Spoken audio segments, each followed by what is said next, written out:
Alright, so I haven't posted a video in a long time, so I thought it was about time that I posted a video. Recently I've been doing a lot of Yu-Gi-Oh, so I've been looking a lot online, and I realized that deck profiles are really popular right now, or I guess they maybe have always been. So I decided to do a deck profile for my deck, which isn't something exactly you see too much, so hopefully I can give a little insight to maybe people wanting to play this deck. I think I run it okay. I mean, there could be better ways to run it, but the profile I'll be giving you is of Koa'ki Meiru's. So let's get right into it. Alright. So, first off, we have a Rook Lord. Excuse me. So, I only run one Rook Lord. Rook Lord's a great card. Instantly nukes 2 cards on the field when it comes out. With Koa'ki Meiru's only 1 tribute. A warrior type. So, yeah, I'll explain why I only run one a little bit later. Next is Maximus. I run 2 Maximus. Obviously Maximus is a great card. Sorry, trying to fix the cam. Okay. Maximus is a great card. I don't run 3. I think it's a little heavy running 3, because if you run 3, theoretically all your Encores will be removed from play. But great card. You can throw away monsters for him instead of cores, which makes it kind of useful. Instantly nukes a card every turn. So also a reveal partner for Drago. Next, I guess you could kind of say a staple for Koa'ki Meiru Boulders. I run 2. Great card, don't require a cost, maintenance cost. Allows you to search for Encores or other Koa'kis, as long as they're 4 or below stars. Next, now I'm still playtesting these. I haven't, I'm not too sure, but I run 2 prototypes. I just got these. Great cards, 1800 attack and defense, beat sticks.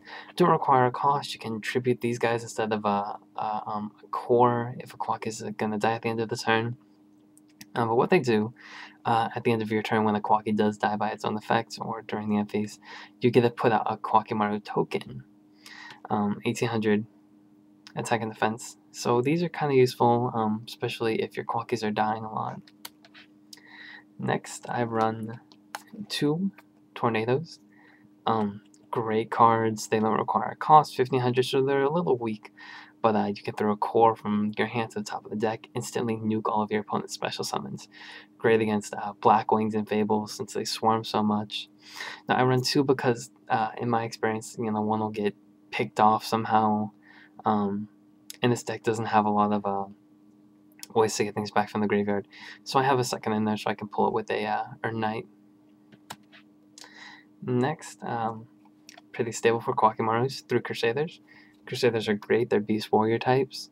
1900 beat sticks. They also have recycling. So when you destroy a monster with Crusader, you can recycle, pull another Koa'ki from the graveyard back to your hand, or Iron Core. Next, 3 Dragos. Dragos are great. 1900 beat stick. Dragon type, obviously. And they don't allow for the special summonings of light and dark creatures. So great to have. I know a lot of people like splashing these in their dragon decks. Very, very excellent cards. And obviously you can use Maximus to be a reveal partner for Drago. Next, somewhat staple for Koa'kis, 3 Earn Knights. Now, Earn Knights are really what made Koa'kis playable, made them competitive. Granted, you don't see too many Koa'kis in regionals or whatnot. But Earn Knight, 2000 beat stick, Beast Warrior, you can use Crusader's a reveal. Reveal an Encore from your hand, special summon a Koa'ki from your deck to the field. Great card, great for swarming. Now, Bergzarks. Bergzarks are very excellent cards. I want to run the 3rd, but I just run 2 right now because they're expensive. Warrior type. And Bergzark is great. Every time he destroys a card, he can attack again. So, say you're playing against Cherry Imados, and they just keep bringing them out. You can just keep nuking them. 2000 beat stick. I use Rooklord as a reveal. A little hard to keep this one out, but great card. I just run one Guardian. I was running a Sandman before, but I decided to incorporate a little more trap negation in this deck, so I run Guardian solely pretty much for Stardust. Stardust annoys me the new one, so I run Guardian for Stardust and you know, other creatures that could give us problems. Now I run 2 Juitsu Masters. Now a lot of people used to run Juitsus because they would go you know, heavy, well not heavy, but they'd go 3 Guardians, 3 Sandmans. But that was previous to this last set, which brought Bergzox and whatnot. But Juitsu Masters are very good, regardless. You know, even though I have 1 Guardian, I can still use it as a reveal for Guardian. Great card. This I've noticed with Koa'kis, there's a lot of problems with synchros. So these are great against synchros. Your opponent doesn't really know what's coming up because they see Koa'kis and they're like, oh, there are just Koa'kis in there. Great cards though. Top decks, everything. 1800 defense, not bad. Now, I picked this card up not too long ago, and really for Singers, great card. Neospace Gramo, such a good card. Whenever you're in a tight spot, this guy can help you out. Once again, a rock, so you could use it for reveal for Guardians, Sandmans, or the new Koa'ki Meiru wall, which is coming out this next set. Which I'm probably gonna experiment running, maybe do some rock stun, but we'll see. But great card, instantly returns the card back to their hand. 1900, so you're not going to be able to bottomless it or trap hole it, really. Great card. I love it. And it's limited edition, so it's shiny all over. Now for the magic cards. Staple, Iron Core, gotta have them. No explanation. 2 core transport units. I actually got in the Koa'ki Meiru's when I was debating getting back into Yu-Gi-Oh. You know, I would buy cards time to time, and I pulled this one card, and you know, when I was starting to get back into Yu-Gi-Oh, I'm like, oh, what's this Koa'ki Meiru stuff? And it's because of this card that I play Koa'ki Meiru's, and yeah, haven't regretted it since. Now, beastly card, Core Overclock. I run 3 overclocks. You might say it's a little overkill, it takes up 3 spots, but I mean, honestly, 3 overclocks is an instant 1500 attack increase. And now how I run this deck, I don't run many you know, end game kind of cards. Maximus and Rooklord are the highest creatures I'll have. Both overclocks, your 4 stars become deadly, and you throw away a core for just one of them. So I throw away a core for just this one. That's 1500 more attack points. So theoretically, you throw away 3 cores, and if everything's set up right, you have a drag off, so you can't get battle failures, or they can't get battle failures. Their magic and trap zone is clear. You can easily end game with this. So I run 3. I just think with the amount of 4 stars, it just makes Koa'kis very deadly. Lightning Vortex, you know, just to clear off the field. Not a bad card to have. I guess you could say it's staple pretty much. Trunade, once again, staple. If you're going for a mass swarm or all-in, Trunade's a good thing to play before that.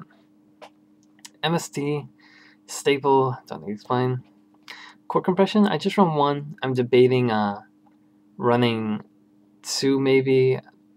Only thing is, I don't like throwing away my monsters, because every monster in here is pretty integral. So I just run 1 for now. I might run 2, we'll see. For traps, Call of the Haunted, staple. Wrecking Powers, great cards. I run 2 of them. I play this Koa'ki deck very aggressive, so it helps to have a lot of field clearing for magic and traps. Wrecking Power, you reveal a core, it blows up all their face down magic and traps. Great card. Trap Stun, more trap negation. Torrential Tribute, staple. Now I just got these this past week. 2 automatic lasers. They're pretty much your trap hole, and not quite like bottomless, but they're great. You can use it on normal or special summon. The great thing is it's 1,000 or more attack. So some of those weaker monsters that become a nuisance you can get rid of. All it requires is you to reveal Iron Core. You can put 3 of them. I'm trying out 2 for now. They're still in playtesting. We'll see how it works. Now, this card I picked up as well. It's actually the card I was most excited about. Basically because I have a lot of problems with synchros. Grave of the Super Ancient Organism. Now, this card is the reason I don't run more Valifars or Rook Lords. Primarily should only run really, choose Valifars or Rook Lords or Maximus. But Grave of the Super Ancient Organism, all face up level 6 or higher special summon monsters on the field cannot declare an attack or activate effects. Great card, especially for Koa'ki, seeing as how a majority of what you're going to run is 4 stars. And this is why I also run my my 3 core overclocks, because you can freeze them in place, wait till you get your overclocks, and just nuke them down. Even with 1 overclock, that's enough once you throw a core.